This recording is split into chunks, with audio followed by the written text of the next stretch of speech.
Thrissur Athirappilly oil palm എസ്റ്റേറ്റിൽ bike യാത്രികരെ കാട്ടാൻ ആക്രമിച്ചു. ഒന്നാം ബ്ലോക്കിൽ താമസിക്കുന്ന ദീപു കോക്കാടിനെയാണ് കാട്ടാൻ ആക്രമിച്ചത്. ബൈക്ക് ഉപേക്ഷിച്ച് യുവാക്കൾ രക്ഷപ്പെട്ടതോടുകൂടി ആന ബൈക്ക് കുത്തി നശിപ്പിക്കുകയായിരുന്നു.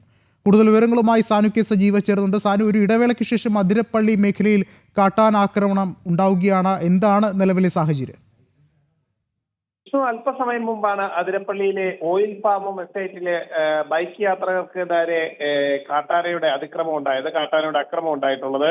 ബൈക്കിൽ വരികയായിരുന്ന യാത്രക്കാരെയാണ് ദീപു കൊക്കാടിനെയും അതേപോലെ തന്നെ അദ്ദേഹത്തിന്റെ സുഹൃത്തായിട്ടുള്ള അയൽവാസി പ്രസന്നകുമാർ സഞ്ചരിച്ച ബൈക്കിന് നേരെയാണ് ആനയുടെ ആക്രമണം ഉണ്ടായത്. ബൈക്ക് റോഡിലൂടെ വാഹനം പോകുന്നതിനിടെ റോഡ് സൈഡിൽ നിന്നും വളരെ വേഗത്തിലെത്തിയ ആന ബൈക്കിന് നേരെ ചീറിപ്പാഞ്ഞെത്തുകയും തുടർന്ന് ബൈക്ക് ഉപേക്ഷിച്ച് ഇരുവരും ഓടി രക്ഷപ്പെടുകയുമായിരുന്നു.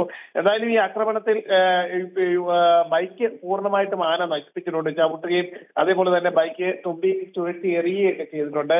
ബൈക്കിന് നാശനഷ്ടം ഉണ്ടായെങ്കിലും ആളുകൾക്കാർക്കും, അതായത് ദീപുവിനും അതേപോലെ തന്നെ ദീപുവിന്റെ സുഹൃത്തായിട്ടുള്ള പ്രസന്നകുമാറിനും മറ്റ് പരിക്കുകളൊന്നും ഉണ്ടായിട്ടില്ല. ശരി, സാനു കെ സജീവാണ് വിവരങ്ങൾ നൽകിയത്.